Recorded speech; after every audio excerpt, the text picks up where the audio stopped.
হয়, নিশ্চয়কৈ যিটো ঘটনা ঘটি গ'ল মানসজ্যোতি চেতিয়াৰ লগত বিলাসিত অসম শিমলুগুৰি আঞ্চলিক সমিতিৰ সভাপতি যিজন ব্যক্তিয়ে বিগত জুলাই 19 তাৰিখৰ পৰা ধাৰাবাহিকভাৱে বানাক্ৰান্ত ৰাইজৰ কাষত আছিলে, যিজন ব্যক্তিয়ে দিন ৰাত একাকাৰ কৰি নিজৰ ঘৰখনলৈ কেতিয়াবা যাবলৈ পাহৰিছিলে।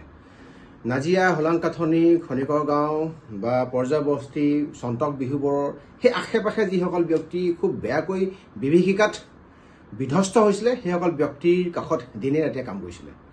বহু কেইজন ব্যক্তিৰ মানৱদৰ্দী ব্যক্তিৰ লগত তেখেতে কাম চলাইছিলে, আমি ইতিমধ্যে দেখিবলৈ পাইছিলোঁ।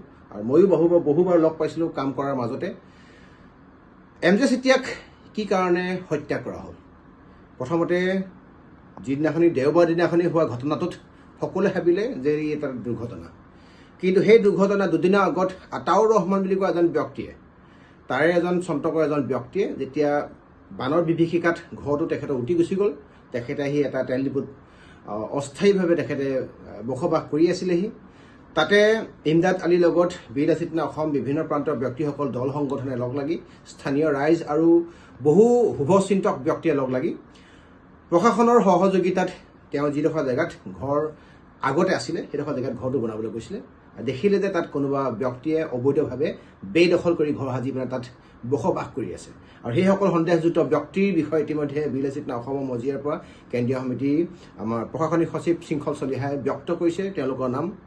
যিকেইজন ব্যক্তিৰ ওপৰত আমাৰ সন্দেহ ঘনীভূত হৈছে, সন্দেহ ঘনীভূত হোৱা ব্যক্তিকেইজনে কেইদিনমান আগত সেই আতাউৰ ৰহমান 95 বয়সীয়া, যাৰ 95 years, সেই বৃদ্ধ ব্যক্তিজনক যিদিনাখন দিনত আমাৰ ৰাইজে গৈ তেওঁ ঘৰটো সাজি ঘৰৰ ব্যৱস্থা কৰি তেখেত তাত ভৰাই থৈ আহিছিলেগৈ, সেই আতাউৰ ৰহমানক মাজ ৰাতি আহি কোনোবা দুৰ্বৃত্ত দলে মাৰপিট কৰিলে। আৰু এই যিটো কথা মাৰপিট কৰা ঘটনাটোক নচ্ছাত কৰিছে তাৰে থানাৰ বিষয়ববীয়াসকলে যে মাৰপিট কৰা নাই।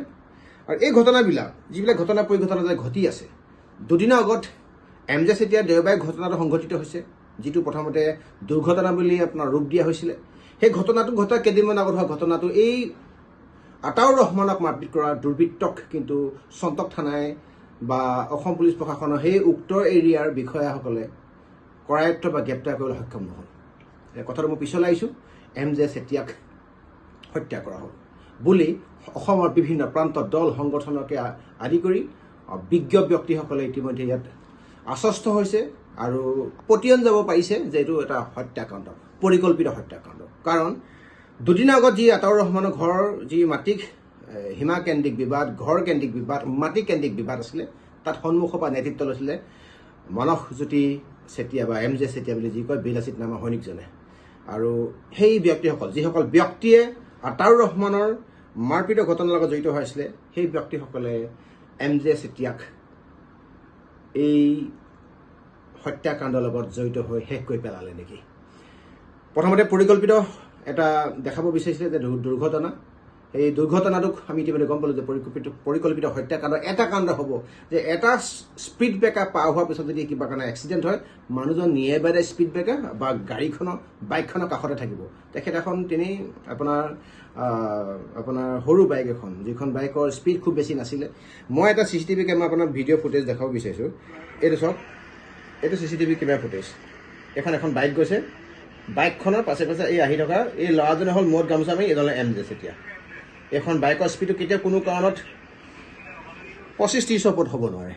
গতিকে এই কম স্পীডত অহা বাইকখনে যদি কিবা কাৰণত স্পীড ব্ৰেকাৰ পৰা পৰিছে, তেতিয়াহ'লে তেখেতে 2-3 ফুট দূৰত থাকিব, কিন্তু তেখেতৰ বডিটো আৰু বাইকখনৰ মাজত ডিষ্টেঞ্চ মিনিমাম 40-45 ফুটৰ ওপৰত। আৰু ইমান বেছিকৈ মাল্টিপল ফ্ৰেকচাৰ হৈছে, স্কালত ভাঙিছে ৰাইট হেণ্ড ছাইডে, আৰু ইমান বেছিকৈ তেখেতৰ ইনজিয়ৰ্ড হৈছে যে তেখেতৰ ওপৰত যেন কিবা JCB ডাম্পাৰ যেন উঠি গৈছে। গতিকে ঘটনাটোক এই এক্সিডেণ্ট বুলি দেখাবলৈ যোৱা হৈছে, কিন্তু ইয়াৰ অন্তৰত লুকাই আছে হত্যাকাণ্ডৰ নিচিনা এক নিৰীহ ব্যক্তিৰ ওপৰত কৰা অত্যাচাৰ ঘটনা, লোমহৰ্ষক। গতিকে এটাই কথা আমি ক'ব বিচাৰিছোঁ, মাননীয় অসম চৰকাৰক আমি ধন্যবাদ জ্ঞাপন কৰিব বিচাৰিম। অসম পুলিচৰ এই হাই লেভেলৰ যিটো টিম, হাই লেভেল ইনভেষ্টিগেশ্যন যিটো চলাইছে, আৰু দণ্ডাধীশ পৰ্যায়ত যি তদন্ত চলি আছে, আমি ধন্যবাদ জ্ঞাপন কৰিব বিচাৰিম বিলাসিত অসমৰ মজিয়াৰ তৰফৰ পৰা কেন্দ্ৰীয় সমিতি মই বিষয়ববীয়া হিচাপে। অসম চৰকাৰ আৰু অসম পুলিচ প্ৰশাসনে যি কৰিছে আমি তাত সন্তোষ, আমি তাত সঁচাকৈ সুখী। কিন্তু আমি বিচাৰিছোঁ যি 10জন ব্যক্তিৰ কথা ইতিমধ্যে শৃংখলে মেনশ্যন কৰিছে, ৰাইজৰ মুখে মুখে ওলাইছে, সেইকেইজন ব্যক্তিক কম সময়ৰ ভিতৰত গ্ৰেপ্তাৰ কৰক আৰু ৰাতি ফুৰাবলৈ লৈ গুচি যাওক। এইখন চৰকাৰৰ এটা আমি অভ্যাস ভাল পাওঁ, এক্সট্ৰা জুডিচিয়েল কিলিং বুলি কোনোবাই ক'ব বিচাৰে, কি বুলি ক'ব বিচাৰে মই নাজানিম, কিন্তু এই ব্যক্তিসকলক এনকাউণ্টাৰ কৰাটো প্ৰয়োজন আছে। এটা কাৰণে এনকাউণ্টাৰ কৰাটো প্ৰয়োজন আছে যে মেমজে চেতিয়া নিচিনা এজন জাতিৰ কাৰণে কাম কৰা মানুহ, অসমৰ কাৰণে কাম কৰা মানুহ আমাৰ প্ৰয়োজন আছিলে, যাৰ বয়স 33-34 বছৰ বয়সত, যাৰ 5 বছৰ আগত ককাই ঢুকাই গৈছে, য'ত দুৰ্ভগীয়া মাতৃ আৰু এজন মাজু ককাইক আছে আৰু ফেমিলিটো বহুত কষ্টত আছে।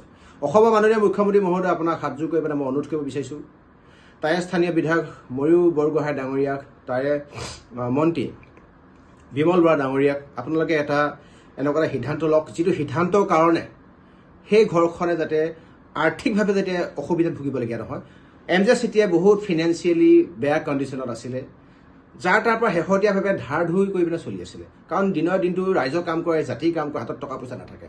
শেহতীয়াকৈ গম পালোঁ সেইটো ফাইনেলি যে সি হয় সঁচাকৈ টকা পইচাৰ অভাৱত সি ঘূৰি ফুৰিছিলে। মই অসমৰ মাননীয় মুখ্যমন্ত্ৰীক এই চেনেলটোৰ যোগেদি এটা অনুৰোধ কৰিব বিচাৰিছোঁ যে আপোনাক মই বিশ্বাস আছে যে আপুনি কিবা এটা সিদ্ধান্ত ল'ব, এই পৰিয়ালটোক এককালীন কিবা এটা আৰ্থিকভাৱে সহায় সহযোগিতা আগবঢ়ায়, এই বৃদ্ধা মাতৃগৰাকী যাতে এটলিষ্ট বুকুত অকণমান সাহস পায়। এমজেকটো কেতিয়াও কোনো কাৰণত ঘূৰাই নাপায়, 5 বছৰ আগত ঢুকাই যোৱা ককায়েকক কেতিয়াও কোনো কাৰণত ঘূৰাই নাপায়, যাতে মাননীয় মুখ্যমন্ত্ৰী মহোদয়ে কিবা এটা ভাবে আৰু এইকেইজন ব্যক্তিক সোনকালে এনকাউণ্টাৰ কৰি সোনকালে তেখেতক এই পৃথিৱীৰ পৰা নাইকিয়া কৰি যাতে সেইখিনি ব্যক্তিয়ে বুকুত যাতে সাহস দিয়ে যে এইখন চৰকাৰে এনেকুৱা ধৰণৰ অপৰাধীক কেতিয়াও কোনো কাৰণত স্থান নিদিয়ে, সি লাগিলে যোনেই নহ'লে। ধন্যবাদ। জয় আই অসম।